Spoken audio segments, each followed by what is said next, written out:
Padilha, do ministro de Estado, chefe da Secretaria de Governo, Carlos Marum, e do deputado federal, Antônio Embaçaí.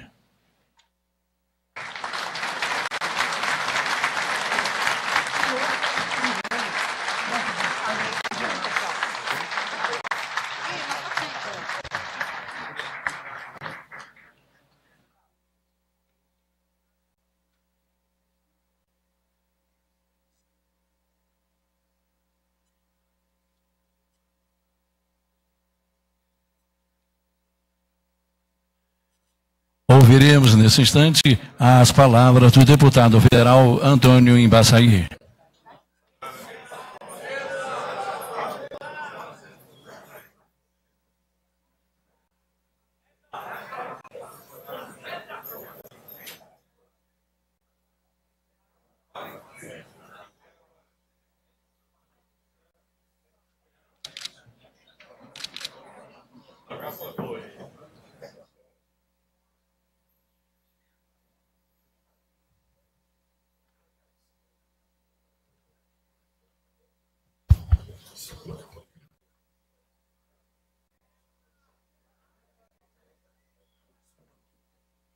Senhor presidente Michel Temer, faço uma saudação aos ministros, me dirigindo ao ministro Eliseu Padilha, mas também registro a presença dos ministros Torquato Jardim, Henrique Meirelles, Diogo Oliveira, Sarney Filho, Luiz Linda Valois, General Sérgio Etigoy, Grace Mendonça, governador Pezão, senadores, deputados, corpo diplomático, amigos e amigas. Presidente, eu sou da Bahia. Lá, como costumam carinhosamente dizer, tudo acontece mais calmamente. E eu, aqui na Secretaria de Governo, demorei para entrar e agora demorei para sair. Isso porque, precisamente no dia 8 de dezembro do ano passado, a imprensa já me anunciava ministro. 8 de dezembro do ano passado. Todavia, só fui assumir quase 2 meses depois, em 2 de fevereiro, dia de Iemanjá, que no sincretismo religioso da Bahia corresponde a Nossa Senhora da Conceição. Da mesma forma, há várias semanas, o noticiário já considerava a minha saída. Entretanto, apresentei a minha carta de exoneração na sexta-feira, também dia 8 de dezembro, no dia de Nossa Senhora da Conceição, padroeira do meu estado. E depois de todas essas coincidências, hoje, enfim, me despeço. Aliás, está nas Escrituras. Tudo tem o seu tempo determinado. E há tempo para todo o propósito. Assim, há o tempo de esperar e há o tempo de decidir. Há o tempo de chegar e há o tempo de partir. E hoje, o tempo também é de agradecer. Agradecer ao presidente Michel Temer pela honra de fazer parte do seu governo. Governo de reconstrução nacional que será lembrado na história pelos avanços conquistados. Agradecer, presidente, pela coragem que sempre demonstrou ter para fazer o que precisa ser feito pelo bem do país, para contornar crises, preservar e fortalecer as nossas instituições. O Brasil de hoje é bem diferente de 1 ano e 7 meses atrás. A economia se recupera, as reformas do Estado prosperam, a confiança está sendo resgatada, e os brasileiros começam a contemplar o amanhã com mais otimismo. Hoje é tempo de agradecer pela oportunidade de dar a minha modesta contribuição nesse processo desafiador de transição, em que, a partir do que está sendo feito no presente, desenha-se o horizonte da esperança no futuro.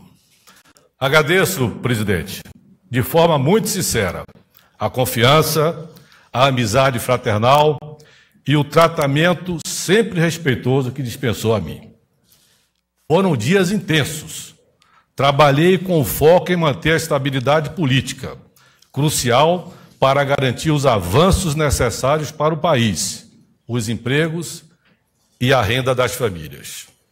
A articulação política já é uma tarefa difícil por natureza, mas a complexidade se acentua em um período pós-impeachment, com o país em recessão profunda, gravíssimas restrições fiscais e com a grande fragmentação partidária. Mais ainda, nessa conjuntura, que ainda contou com extraordinárias e perturbadoras turbulências políticas enfrentadas seguidamente, foi apresentado ao Congresso Nacional um conjunto significativo de proposições, muitas delas de difícil assimilação. Levadas a voto, todas foram aprovadas. Aqui eu rendo as minhas homenagens ao Congresso Nacional. A articulação política pode ser a parte mais visível dessa engrenagem, mas é importante registrar que a pasta que eu desempenhava essas minhas tarefas tem também um papel relevante por meio das secretarias de assuntos federativos, de assuntos parlamentares, de articulação social, política para as mulheres e de juventude. E em todas essas áreas, os desempenhos foram grandiosos. É tempo de agradecer ao meu partido, o PSDB, que depois de ter trabalhado pelo impeachment, entendeu que estaria contrariando a sua história, se simplesmente lavasse as mãos e virasse as costas para o país. Assim, decidiu colaborar com o governo, sem contrapartida alguma, além de um compromisso com a agenda de reformas, que vem sendo cumprido rigorosamente. Hoje, também é tempo de agradecer às amigas e amigos da Secretaria, aos colegas ministros e a toda a equipe de governo, pelo acolhimento, pelo compartilhamento do trabalho, aos líderes de bancadas, aos deputados e senadores, pela compreensão das nossas tarefas e pelos êxitos dos resultados obtidos. Agradecer de forma muito especial à minha família, pelo apoio decisivo, a minha esposa Márcia e as filhas Manuela, Raquel e Mariana, meus netos Lucas e Lisa.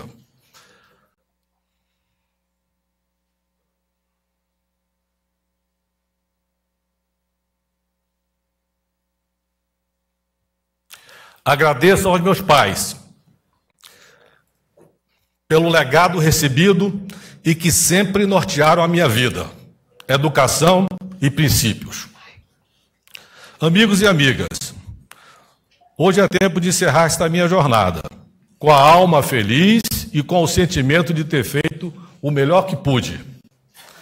E até com certo alívio de ainda ter um coração em bom estado, depois de atravessar esses últimos 10 meses, praticamente morando aqui no Palácio do Planalto, e com direito a finais de semana no Jaburu, a convite do nosso presidente. Foi, como eu disse, muito intenso, uma prova para corações, tanto que até o amigo presidente, homem de bom coração, precisou recorrer a dois estentes. Em tempo de reformas, fez uma reforma cardíaca para continuar a todo vapor. Meus santos protetores da minha amada Bahia, a Bahia de Todos os Santos, por certo tiveram muitas horas extras a fazer, mas deram conta do recado. E meu coração continua batendo forte na expectativa de novas caminhadas.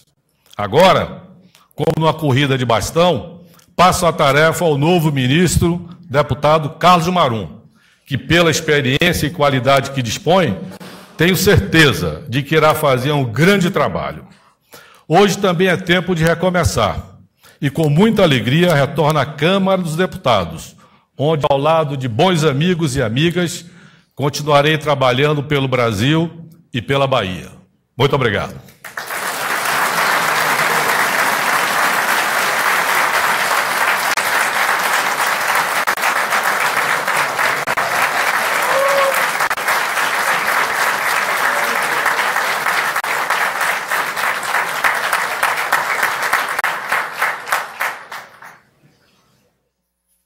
Nesse momento, o presidente da República assina o termo que dá posse ao deputado federal Carlos Marum no cargo de ministro de Estado, chefe da Secretaria de Governo da Presidência da República.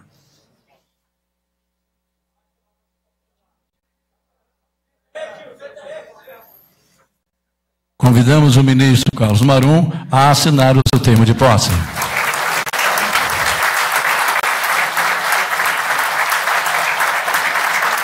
Em seguida, fará uso da palavra o ministro de Estado, chefe da Secretaria de Governo, Carlos Marum. Senhor presidente Michel Temer, ministro Eliseu Padilha, da nossa Casa Civil, amigo Antônio Embaçaí, deputado federal, que hoje me transmite cargo de ministro da Secretaria de Governo da República Brasileira, senhor Torquato Jardim, ministro da Justiça e Cidadania, senhor Henrique Meirelles, muito digno ministro da Fazenda, senhor Sarney Filho, ministro do Meio Ambiente, muito obrigado, senhora Luiz Linda Valois, dos Direitos Humanos, general Sérgio Etchegóin, do nosso gabinete da Segurança Institucional, ministra Grace Mendonça, da Advocacia Geral da União, saúdo os amigos embaixadores, vendo-os felizes em grande número, muito obrigado, e a todo o corpo diplomático que se faz presente, saúdo os amigos e amigas parlamentares, deputados e senadores, saúdo prefeito do Rio de Janeiro e o secretário-geral das Relações Exteriores que nos prestigiam.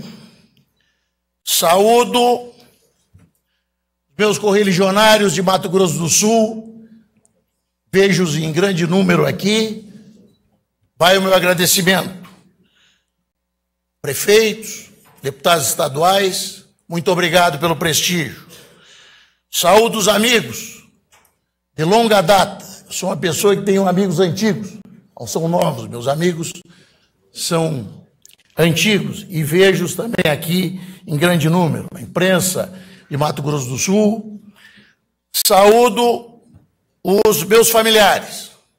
Meu pai, Dr. Marum, que me deu o exemplo. Muito obrigado. Minha mãe, carinho. Minha esposa querida Luciane, que me deu o amor, o companheiro que me dá o amor, o companheirismo, e meu filho, Lourenço, está mais nervoso do que eu. Nesse momento que o teu pai, Lourenço, mais uma vez se dispõe a encarar um desafio. Espero que um dia tu possa dizer a mesma coisa que eu emocionado digo para o meu pai. Muito obrigado pelo exemplo. Num momento especial como esse, minhas primeiras palavras são de agradecimento.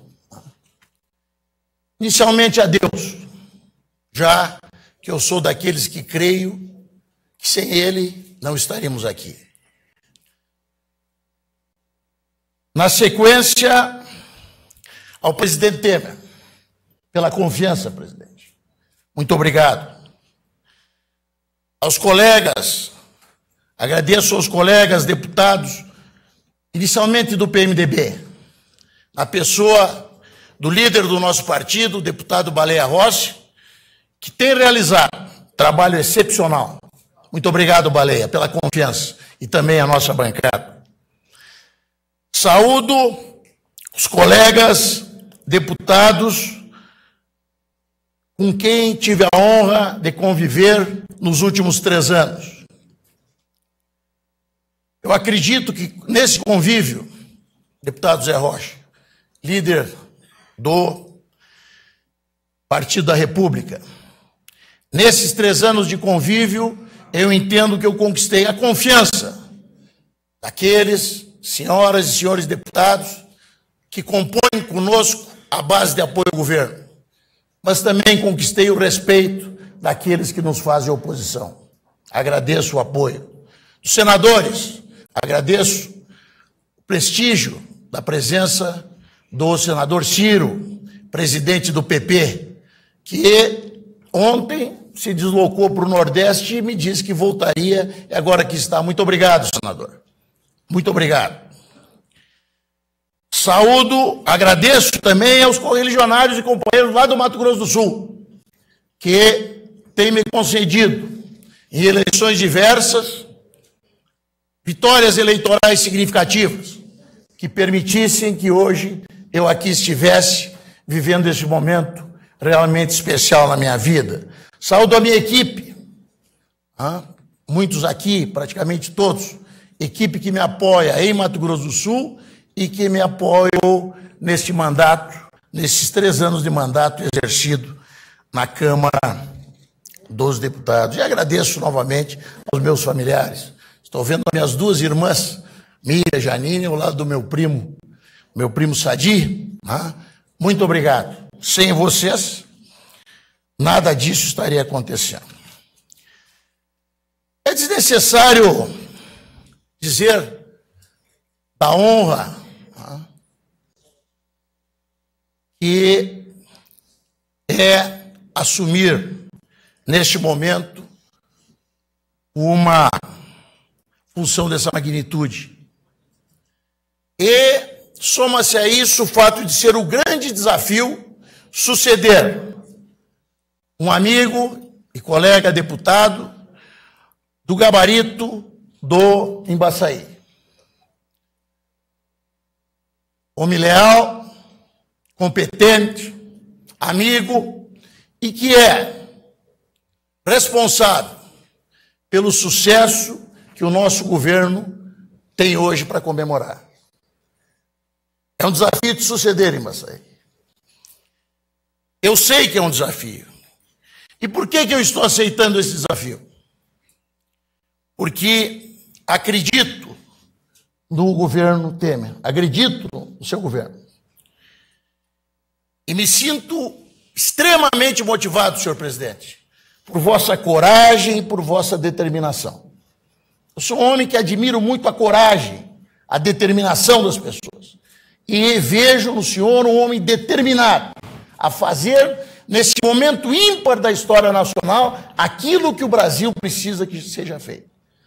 É por isso que hoje, inclusive, abro mão da minha reeleição para estar ao seu lado, se for o vosso desejo, obviamente, até que essa grande tarefa se conclua. Porque acredito e me sinto honrado de servir a um governo comandado por um homem do vosso quilate. Vossa Excelência, para mim, é a personificação da possibilidade de se fazer política com honra e dignidade.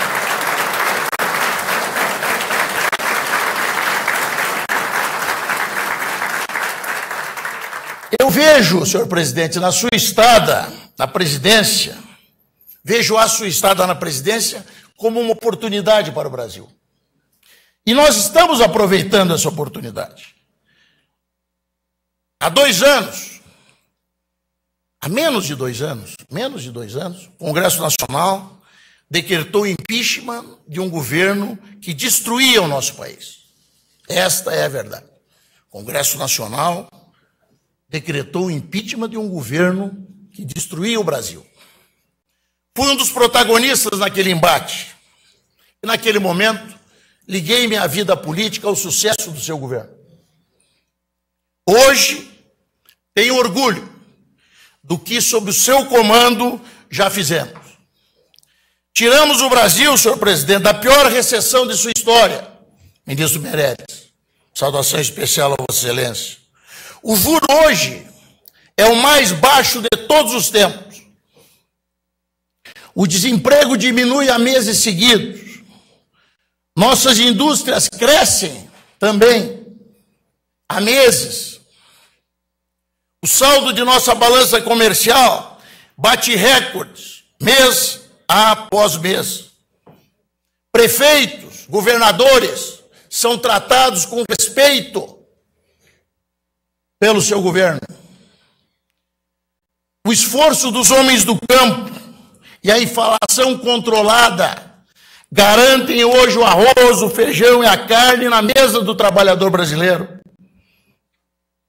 Não há como negar que já avançamos muito, mas também estou consciente de que muito ainda é necessário avançar. E, nesse sentido, o maior dos desafios é a reforma da Previdência. E eu assumo esta função consciente disso.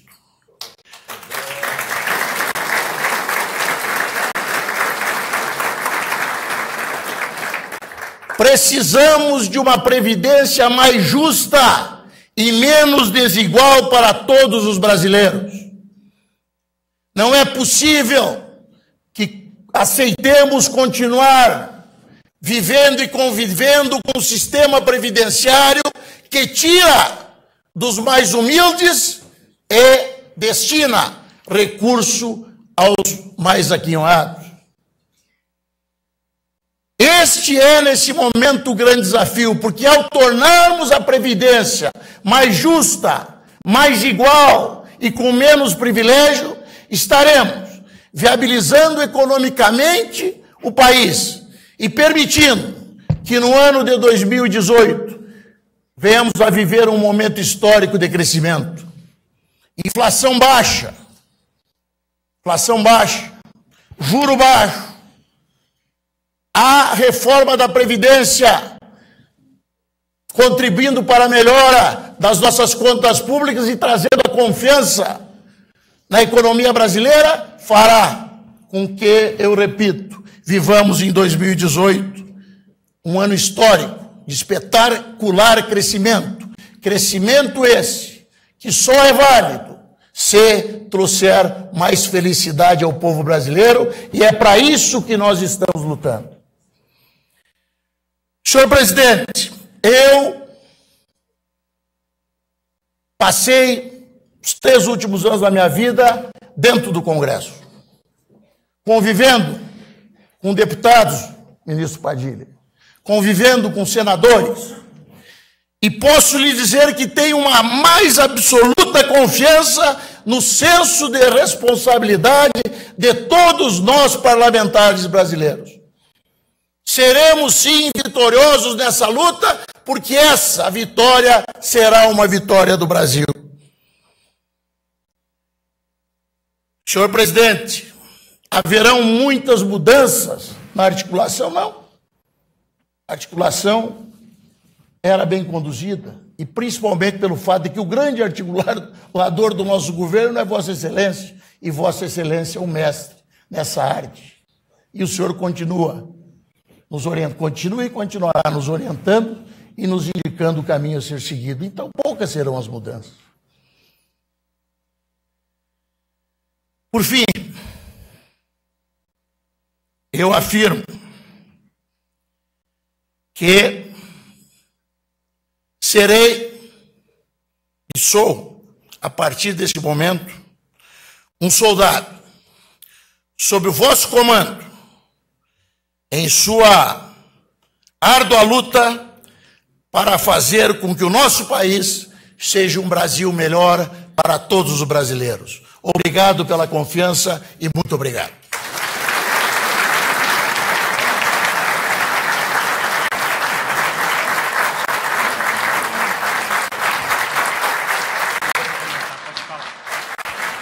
Senhoras e senhores, com a palavra o presidente da República, Michel Temer.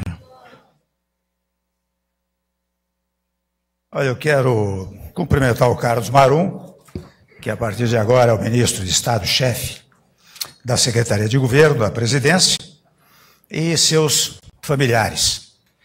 Os ministros de Estado, Eliseu Padilha, Torquato Jardim, Henrique Meirelles, Diogo Oliveira, Sarney Filho, Luiz Lida Valois, General Sérgio Tigoyen, Grace Mendonça, o senador Ciro Nogueira, os senhores deputados Zé Rocha, Evandro Roman, Baleia, enfim, os que estou vendo por aqui, Alves, nosso ministro interino, Alberto Alves, do Turismo, o André Amaral, a Dâmina Pereira, o Darcísio Peronde, o Fábio Garcia, o Zé Rocha, líder, já mencionei, Lúcio Vieira Lima, Rosângela Gomes, a Soraya Santos, o Valtenir Pereira, enfim, cumprimentar os senhores embaixadores, o pessoal de Mato Grosso do Sul. Até eu registro um fato, viu, Marum? Eu me preocupei muito em não lhe dar posse ontem, porque ontem haveria uma multidão, creio que em dobro, né? E hoje eu pensei, talvez haja pouca gente. Até quando vínhamos para cá, né? Vínhamos para cá, eu disse, mas será que nós vamos conseguir encher o Salão Leste? Né? E não só tem todo o recheio dos sentados, mas uma multidão em pé. De modo que eu vejo, viu, Embaçaí, que nós acertamos. E acho que todos querem aplaudir o Marum e querem aplaudir o Embaçaí.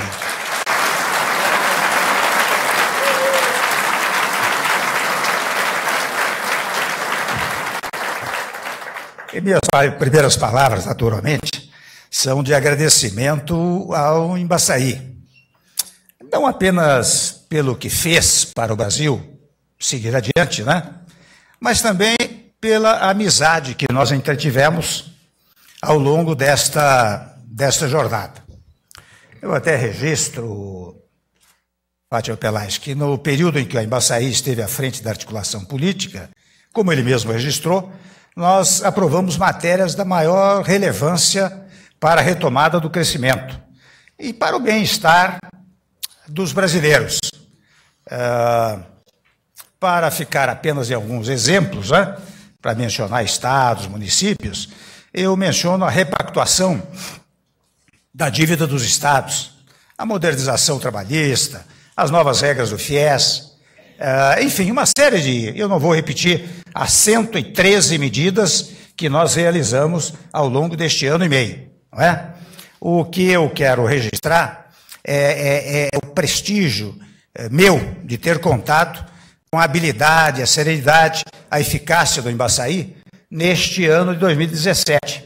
Aliás, é interessante, quando observava o discurso do Embaçaí, eu verifiquei que ele permanentemente usa uma terminologia, uma oratória muito elegante e até literária, não é? Invocando lá os bons fluidos da Bahia, né? Falando do seu coração.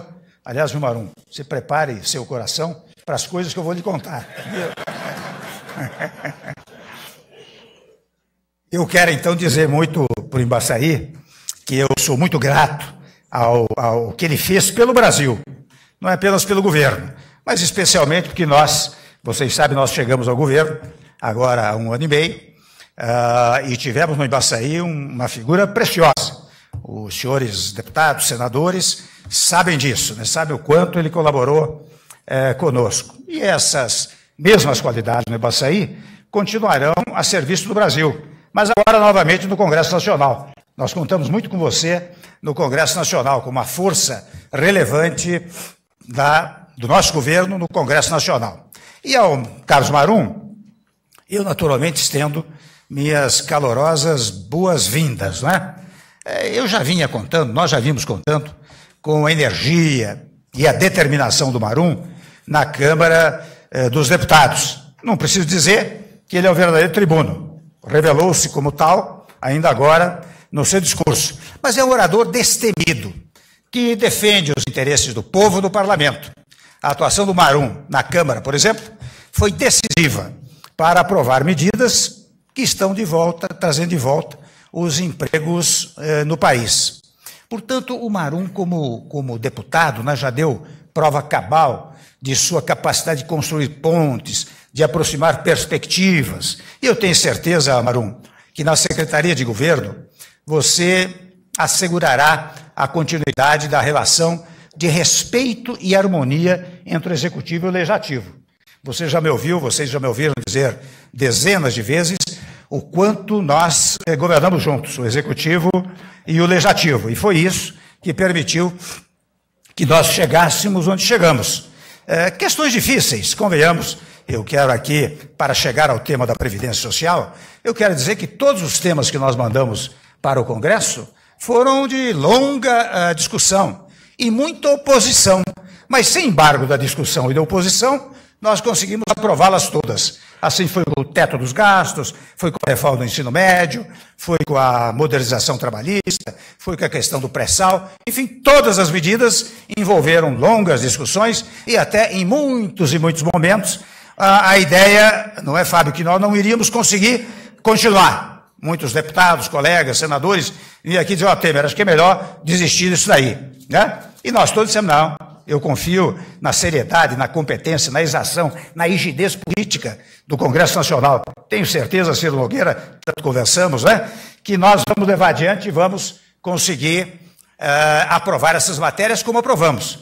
Não é outro o fator referente à Previdência Social. É uma matéria difícil, não há dúvida alguma. Mas vocês percebem como, ao longo do tempo, os esclarecimentos foram feitos de uma tal maneira e as conexões foram feitas de uma tal forma que hoje há uma consciência da imprensa coletiva. Estou invocando até o pessoal que está nos filmando e ouvindo aqui da imprensa. Não, a imprensa, isso é tranquilo. A imprensa hoje apoia fortemente, eu diria quase radicalmente, a renovação previdenciária no nosso país. De outro lado, como a comunicação tem trazido esclarecimentos extraordinários, eu vejo que boa parte, se não a maior parte da população brasileira, já apoia a reforma da Previdência, Marcelo. Nós temos absoluta convicção de que o povo brasileiro hoje confia na Previdência. E vejam, senhores e senhoras, o seguinte, toda vez que há uma coisinha mínima, acho que a Previdência não vai ser aprovada, a Bolsa cai e o dólar sobe, não é, Meirelles? Esta é a preocupação que nós temos. Eu me recordo, numa reunião que fiz logo ao retomarmos o tema da Previdência Social, quando reunimos os líderes, bastou eu dizer, olha aqui, este projeto não é meu, não é do governo apenas, é um projeto do país, é um projeto do parlamento brasileiro, é um projeto do povo brasileiro. Agora, também se não der, paciência. Esta palavra paciência deu a impressão de que nós íamos desistir da Previdência. No dia seguinte a Bolsa caiu, e caiu enormemente. Logo, às 3 horas da tarde, eu fiz um novo pronunciamento, absolutamente. Eu dirigirei toda a energia governamental para aprovar a Previdência Social. A Bolsa novamente deu um salto para cima. Ou seja, a confiança hoje, meus senhores, está muito conectada, muito ligada à ideia da reforma da Previdência. E aí, eu quero dizer, neste momento, em que eu vejo hoje, quando vinha de São Paulo, lendo os jornais, eu via que há um certo desalento. A ideia de, poxa, vai dar tudo errado, pode ser que a inflação volte, pode ser que os juros subam, pode ser que a economia não prospere. E eu digo aqui, alto e bom som. Nós vamos aprovar a Previdência do Congresso Nacional. Não tem a menor dúvida disso.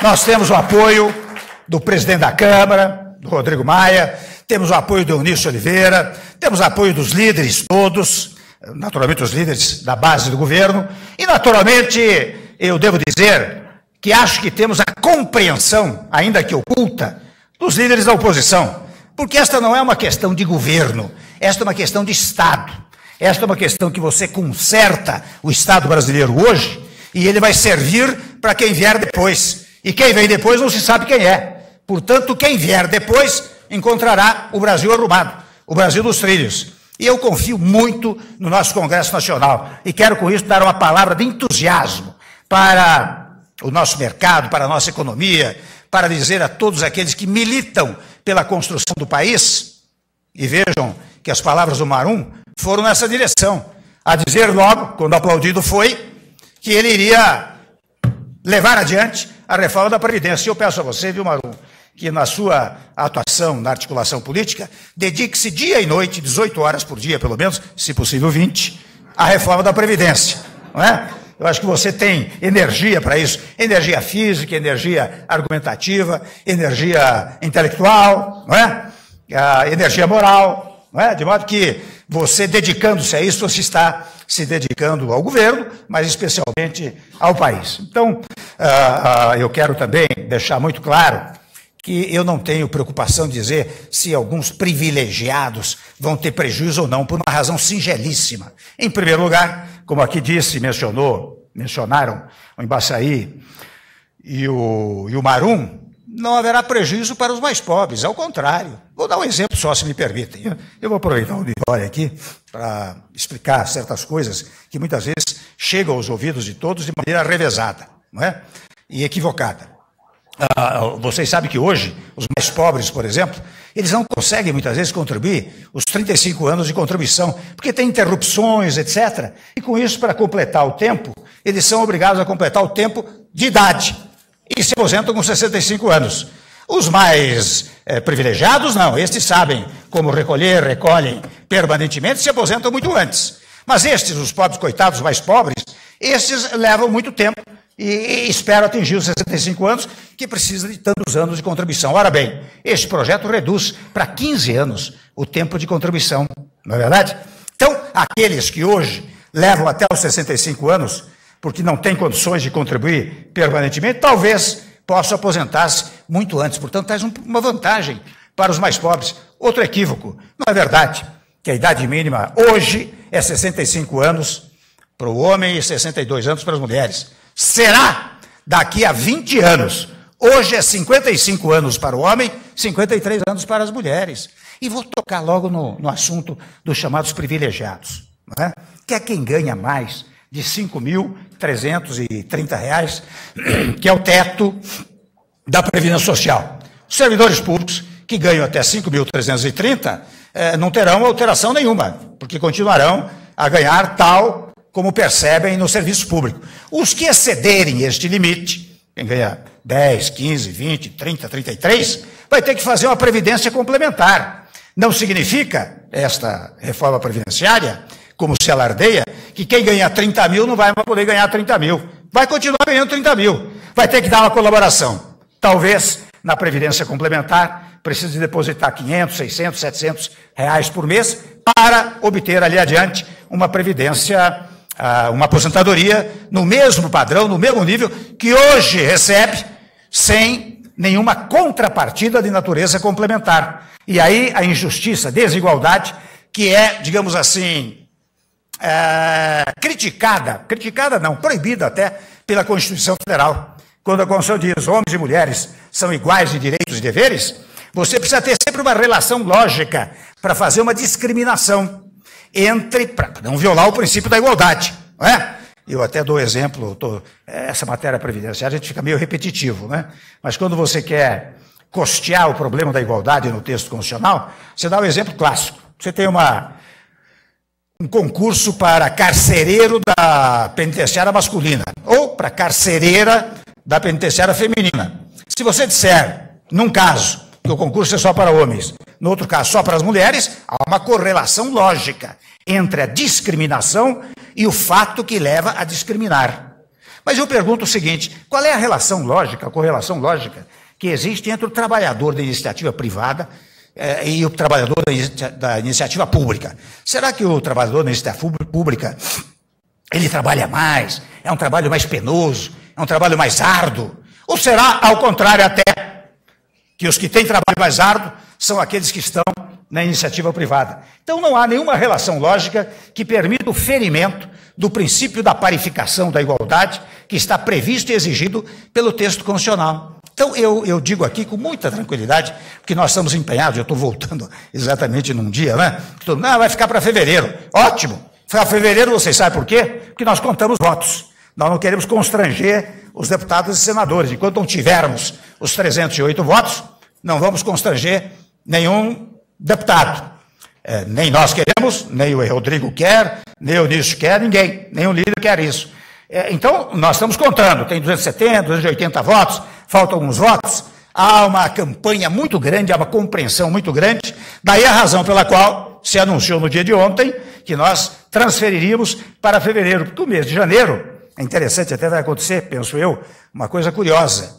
Os nossos parlamentares vão para suas bases e vão verificar que não há uma oposição feroz em relação à Previdência. E, portanto, voltarão, penso eu, muito mais animados para votar a reforma da Previdência em fevereiro. Não é? A imprensa colaborará, nós iremos esclarecendo na medida do possível, mas especialmente nós teremos um gigante aqui em favor da Previdência, recebendo deputados, recebendo a sociedade, recebendo amigos, recebendo imprensa, que é o nosso Carlos Marum. Com esse gigante aqui na Secretaria de Governo, eu tenho certeza que nós vamos chegar lá. Então, minha última palavra, meu irmão, que sirva de entusiasmo para você, se é que eu posso dar mais algum entusiasmo a quem é naturalmente entusiasmado. Mas se eu puder dar uma palavra, digamos assim, de crença, de apoio, eu digo, acredite que o governo está no caminho certo, como você tem mencionado e defendido no Congresso Nacional, e acredite que nós vamos levar a Previdência Social até o seu final, para que depois dela nós possamos sim concluir o ciclo reformista no país com a chamada simplificação tributária, que vamos fazer logo depois da Previdência. Viu você, Marum? Está encerrada esta cerimônia.